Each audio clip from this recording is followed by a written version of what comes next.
Tuesday, 1 p.m., San Francisco's financial district. You could fire a cannon down Market Street and hit no one. 5 years ago, this same block was a human river. 35,000 workers flooding toward food trucks, coffee shops. Looking for signs the U.S. economy can continue to stave off a recession? Avert your gaze from commercial real estate. City office buildings are in trouble. Since the start of the pandemic, a lot of people have been working from home and have yet to return to the office. And as a result of that, office buildings downtown and throughout the region are still mostly vacant. Impossible lunch lines. Now, silence. The kind of silence that comes when an entire industry vanishes. This isn't a temporary downturn. It's a fundamental restructuring of how and where the world's most valuable companies operate. Since 2022, tech companies have surrendered nearly 30 million square feet of office space across the United States. To put that in perspective, that's equivalent to evacuating every office building in downtown Seattle twice. The commercial real estate market has hemorrhaged $20 trillion in value, and the bleeding hasn't stopped. What began as a pandemic-era experiment in remote work has crystallized into a permanent shift that's gutting urban economies, from San Francisco to Austin. The numbers tell a story of calculated abandonment. Meta walked away from 435,000 square feet in Manhattan, prime real estate that once symbolized their unstoppable expansion. Salesforce, the company that literally put its name on San Francisco's tallest building, has quietly vacated or subleased over 700,000 square feet since 2022. Google, Amazon, Microsoft, they're all executing the same playbook. Consolidate, reduce, retreat. San Francisco now leads the nation with a 34% commercial vacancy rate. Let that sink in. 1 in 3 office buildings sits partially or completely empty in the city that once represented the future of work itself. Manhattan has hit an all-time record of 94 million square feet of vacant office space. These aren't just statistics on a spreadsheet.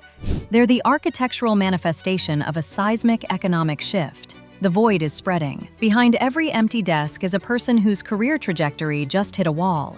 But here's what makes this wave different. It's not targeting underperformers or redundant roles. It's surgical. Meta eliminated nearly half its recruitment team in 2 rounds of cuts.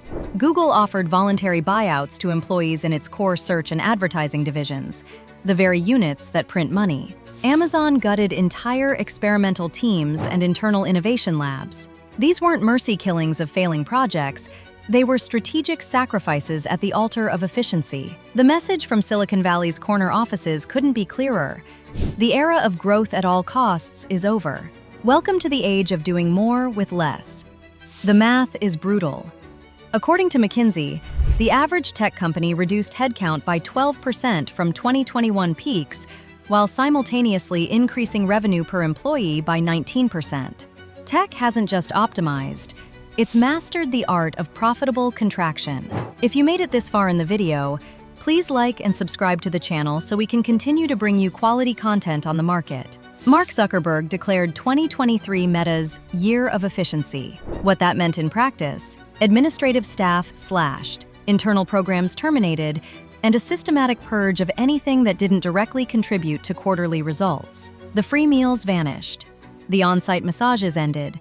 The climbing walls and game rooms, those iconic symbols of tech culture that once made traditional corporations seem archaic, were quietly dismantled or abandoned.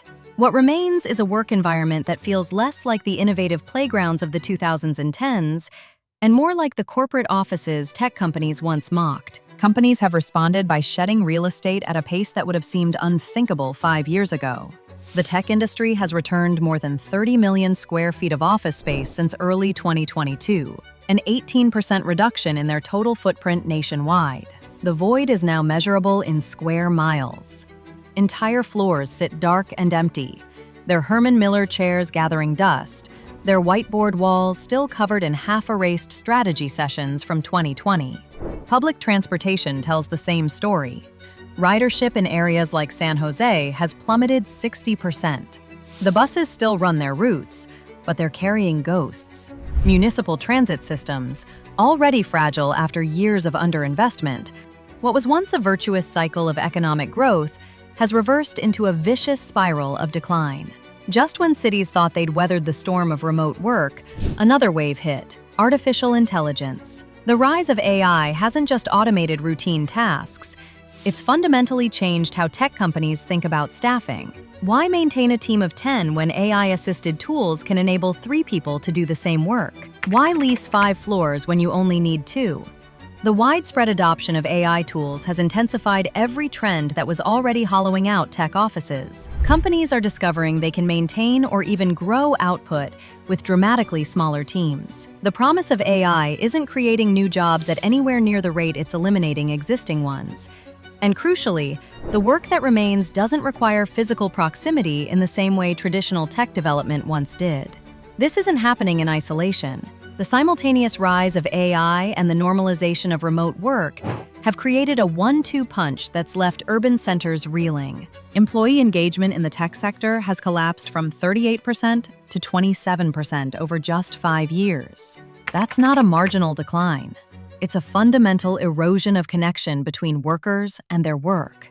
The hollowing out isn't just physical, it's cultural and emotional. The tech campuses of the 2000s created something beyond just products and profits. They created communities, ecosystems, cultures that attracted talent from around the world. People didn't just work at Google or Facebook or Apple. They belonged to something larger than themselves. A few might successfully convert to new uses, but the economics rarely work without massive public subsidies. Meanwhile, these vacant properties drag down entire neighborhoods. Urban developments that were planned around the assumption of thousands of daily workers now face existential questions about their purpose. The food halls sit empty. The green spaces go unused. The retail corridors that were supposed to serve bustling tech campuses instead serve no one. The void has metastasized into entire districts. This isn't a problem that solves itself. Cities can't simply wait for tech companies to change their minds about remote work. That ship has sailed. The future of urban tech centers requires deliberate reimagining, creative policy solutions, and honest acknowledgement that the old model isn't coming back. The offices aren't coming back, but something needs to fill the void they left behind. Residential conversion, even with subsidies, will only work for a fraction of these buildings. The rest? Cities need to think radically. Vertical farms, community colleges, medical facilities, maker spaces, anything that generates foot traffic and tax revenue. Some buildings may need to be demolished, their sites reimagined entirely. The uncomfortable reality is that many American downtowns were overbuilt for a work model that no longer exists. The question isn't how to bring back what was lost, it's whether cities can reinvent themselves fast enough to avoid becoming permanent monuments to a vanished era. The clock is ticking.